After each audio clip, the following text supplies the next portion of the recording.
It's come to this. Trump supporters attacked by a mob waving the Mexican flag. It happened in California last night. This happened to Americans in America. Trump had given a speech in San Jose. When it was over, his supporters filed out. They were ambushed. They were spat on. Trump hats and signs ripped off.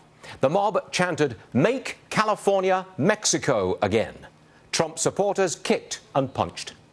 Later, a young woman wearing a Trump shirt was surrounded by hostile young men who pelted her with eggs. Again, the Mexican flag prominently displayed. The American flag burned. The mayor of San Jose, a Democrat and Hillary Clinton supporter, said, quote, "Donald Trump needs to take responsibility for the irresponsible behavior of his campaign. In other words, it's all Trump's fault. He shouldn't have come to California." The left is using the tactics of fascism. Take the streets, intimidate opponents, don't let them speak, and then blame them for daring to exercise the basic American right to free speech. Think about it. Americans attacked in America, an American presidential candidate not welcome in America. Yes, it's come to this. Now, I mentioned it, but I didn't show it in my take there. The Mexican flag on full display at those violent protests in California. What you're seeing, Americans in America attacked by a mob waving a foreign flag. Here to comment, Juan Williams, author of the book We the People, and the co-anchor of The Five, which I think is a great show. Thank you, Stuart. Am I going too far there? Because, you know, that really got to me. Well, I think it's wrong. I mean, I don't think there's any getting away from it. The other day, there was protests also in California in which young people were giving the finger and using profanity in terms of the Trump supporters. So what we have here is a situation, let's just give it a little fuller appreciation, the context, which is that you see Trump using language, talking about Mexico sending its worst, calling them rapists and the like. That message is now penetrated as a point of, well, being demonized, that the Mexicans, and that's the majority of the immigrant population in California, feels demonized by Trump. They are reacting. But the reaction is not in keeping with our democratic principles, and I think you rightly point out, you cannot have a presidential candidate and his supporters treated as if they don't belong and are not allowed to speak in our country. That was very close to civil war. Now, that's a wildly excessive expression to use. Right. But you take your politics to the street, you wave that Mexican flag, and you trap young, white American women, and you abuse them like that. You're in grave danger of violence really spilling out into our society. Right, so I don't think it's worse. Right. Yeah, I don't know. I don't know how bad it got, but it looked to me like violence. And I don't know that anyone was physically attacked, were they? They were throwing objects at the young woman, eggs included. But my problem is that when you take politics to this level, you cannot have a real discussion. You cannot debate issues. I cannot express to you my point of difference if you're punching me in the face, Stuart. That's very true. I'm going to move on from this because I'm riled up and you can tell, so I'm going to calm down. I think we all should be. I think so too. All right. The hits keep on coming. The jobs report, I'm going to call it just plain awful. 38,000 jobs created in the month of May. Now, look, I know you don't cover financial news. That's what we do. Right. But you're a political kind of guy. Right. That news, only 38,000 Not good. jobs. But, I mean, but it's bad for Hillary Clinton. Well, no. Let me just tell you. Oh, yes, it is. Here's why I think it's not bad news for Hillary Clinton. The unemployment rate is down now 4.7%. Do you know why? Slow. Do you know? Let me tell you why. Ahead. I have to tell you why. Go ahead. It dropped to 4.7% because nearly 500,000 people dropped out of the workforce. You act as if they drop out because they've given up hope. To the contrary, consumer confidence is up right now. Up a little bit from where it was. It's up. Historically it's down. Up. Okay. Historically low. And let me just say that when people look at 4.7%, when you look at Wall Street right now, people are saying, you know what? Good times are rolling. There's more confidence in the American economy than any other economy in the world, Stuart. Wrong. Sorry. Where? Wrong. What other economy? Wrong.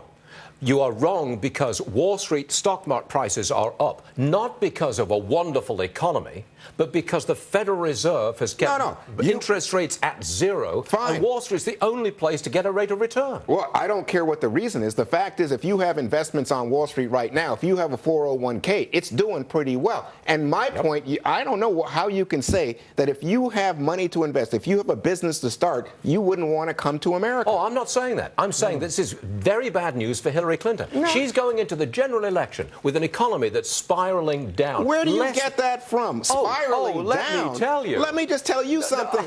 President Obama's ratings right now, 52%. I'm talking about the economy. Part of that is that Americans view the economy as their #1 issue and feel more confidence in that economy than they have felt in years. Trump wins on the economy and head-to-head matchups against Hillary Clinton. Because he's a businessman. Let me tell you why the economy is spiraling down. All right. In the first quarter of this year, the growth rate for our economy was less than 1%. Right. Less than 1%. That's virtually dead stop. The average in the last 3 months is only 116,000 new jobs created. And most of those jobs were not highly paid. Right. This economy is not producing high-paid jobs. It is slowing down to the point of very close to being in recession. That's why I say the economy is winding down, and that's terrible news for Hillary Clinton, who's heading into the general election with the same policies as Barack Obama, which gave us 7 years of 2% growth. Awful. And how about the policies of the Republican Party that gave us the Great Recession? Oh, come on. That's pointless. All right. No. Pointless. The front page of the Washington Post today has a story about Americans having more confidence, more optimism about the economy than we have seen in years. Why is that, Stuart? Because when they look at that economy, they see more opportunity here in the United States than any other market in the world. Because we're the best-looking house in a very ugly neighborhood.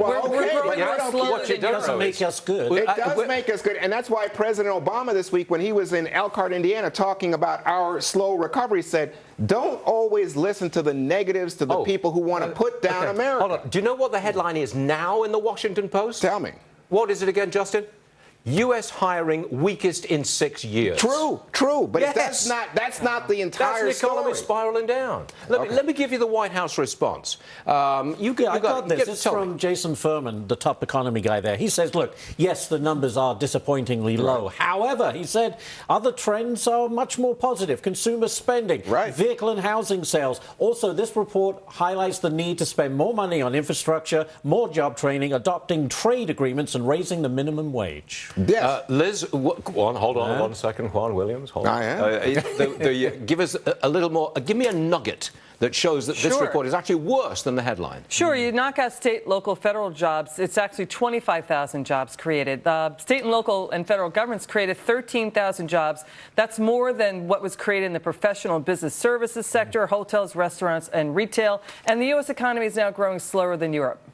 U.S. economy growing slower than Europe. At the moment, but if you, that's in this picture. At the moment, right? It's No, it's been growing slowly. But I don't think that's over No, since December. Okay, but I don't think that's the overall picture. That's why I said to Stuart earlier, if you had a business to start, if you had money to invest, I can't think of a better place than the USA. And that's why I said the economy is spiraling down. Bad news for Hillary Clinton as we approach the election. Less than 1% growth is spiraling down. Do you guys call him Chicken Little? Because the sky's always falling when I talk economics with Stuart Varney. I'm Chick-fil-A, baby. No, okay.